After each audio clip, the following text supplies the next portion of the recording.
恋しよとしたいども嘆けども恋も恋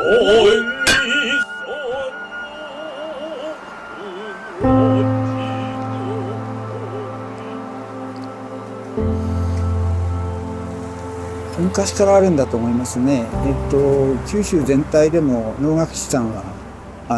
それぞれの県にいらっしゃいますし、ですから実はあまり知られていない。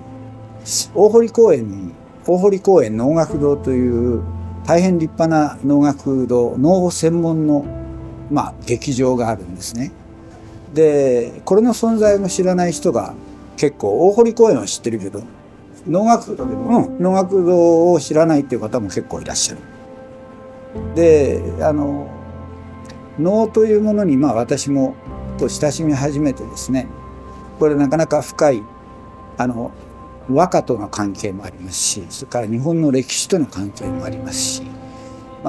それからその芸そのものとしても洗練されて、今の現代人の私が聞いてもやっぱり訴えてくるものがあるというようなことをもっと広く知っていただく方がいいだろうと。相原和彦と申します。能楽の笛をやっております。流儀としては森田流という笛の流儀でございまして、能の方では楽器が全部で4つの種類がございます。で私はその4つの種類のうちの1つの笛、横笛をやっております。家業でされてる？家業ですね。もう完全ないわゆる玄人としてやっております。はい。私たちのお稽古っていうのは師匠と弟子のマンツーマンでやることが多いので、そこで教わるんですけども、それ以外にも他の人がやっている舞台を見て覚えたり、聞いて覚えたりとか、そういうことをしておりましてね、大体若い時にほとんどのお稽古を済ませてしまいます。20代ぐらいまででもう大概のお稽古を大体終わらして、あとはもう自分の努力ですね。それはあとはもう感性とかいろんなもので、いろんな今まで覚えたものをいわゆる研ぎ澄ますみたいな形でしょうかね。私鼓、大きい鼓、大鼓と言います。流儀は高安流という流儀の大鼓をやっております。白坂信之と申します。皆さん鼓というと肩に担いでポンポンという音ですね。あれちっちゃい方なんです。小鼓と言いますね。でもう一つちょっと一回り大きいここに全部ばらしてあるんですけども、大きい鼓ですね。祖父がですね、私の場合は祖父が、やってまして、それで10歳ぐらいからちょっと稽古を受けるようになって、はい。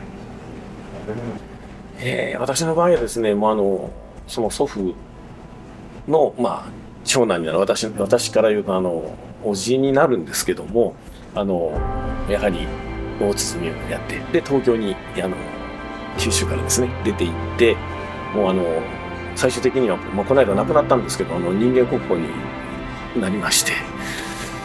で私は九州でその祖父の下で高校を出るまで祖父の家から高校も通ってですねさせていただいて、高校出たら東京に行って師匠としか言えないんですけど、師匠のところで修行させていただいて、で一応なんとなく形に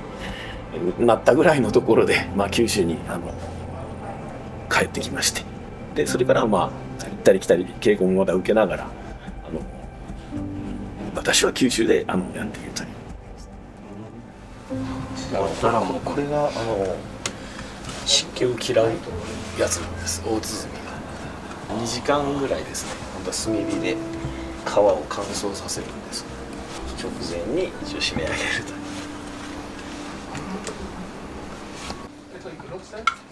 1万円返してもらって、6000でいいですか？じゃあ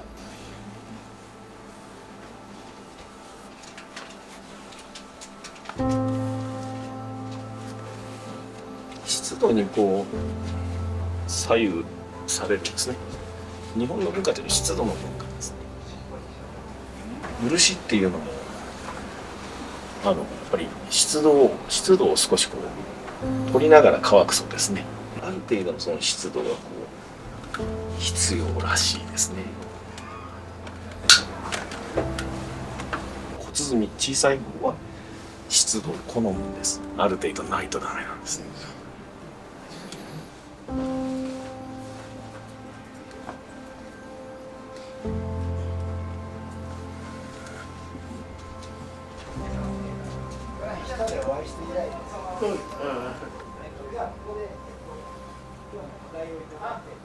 各地に地盤っていうのがありまして、東京、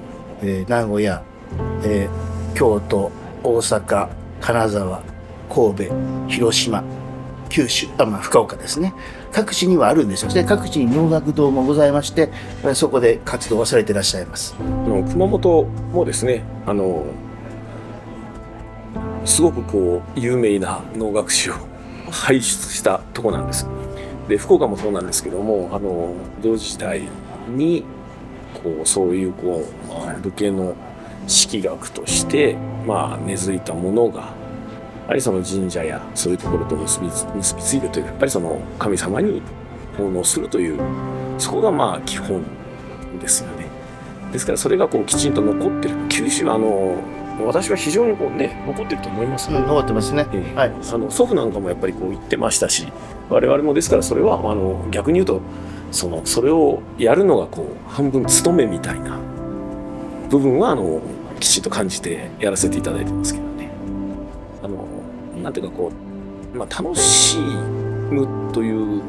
今非常にこうみんな楽しいこと好きみたいなんですけど、そうじゃなくて日本にこういう芸能が昔から伝わっていて、それはどこかでこうちょっと背筋が伸びる緊張感というか、そういうふうなものをこう伴ってというか非常に大切にしている、そういうのがあるんだなっていうことを、さっきおっしゃった、知ってもらうということはね非常に大事じゃないかなと思っています。ですから、その人たちなりのこの能との出会いというか、こんなことやってて、じゃあ本当の能を見に行ってみようってこう思ってもらえるとありがたいですね。舞台に来ていただけるとですね。なんですけど、本当に先ほども言った通り、能楽は死者の芸能って言われてて、それはなぜかっていうと、やっぱりね、亡くなった人の思いみたいなものをもう一回作者たち、生きてる人が考えてあげて、それを出してあげる、この世に出してあげるっていう感じが能なのかなと言われるし、それを作ったのはやっぱ世阿弥だし、能が弔いの芸能ってね言われるのはそこが多分ゆえんだと思うんですよね。能楽といえば能面じゃないですか、能面ね。で、能面つけない曲が基本的につけるんですけど、まず生きてる人はつけないんです。これ大前提で。だから脇方といって、今から来られる御厨さんとですね、私して方の相手を役するのは必ず生きてる人間なんです。生きてる人間の時に幽霊が現れて、その話が進んでいくからですね。そう。基本的に能面っていうのは生きてる人はつけないし、あと必ずつけるのは女性役です。この格好で出たらおかしいですしね。もちろんで生きてる女性でも死んでる女性でもどっちも能面つけるんですよ。僕らですね、プレイヤーなんで、やっぱり本当は舞台に立って舞を待って、なかなか最近はそれだけではやっぱりね、お客さんが能楽堂に足を運んでいただけませんので、やっぱりいろんなことをやってます。その一環が今日のこのようなね、最近始めたんですけども、本当にすごい熱い思いで能に興味があるとか、能だけじゃなくていろんなことに興味がある、本当に好奇心の旺盛な方がたくさん来られるのでですね、私たちもすごいやりがいがあって楽しくねやってます。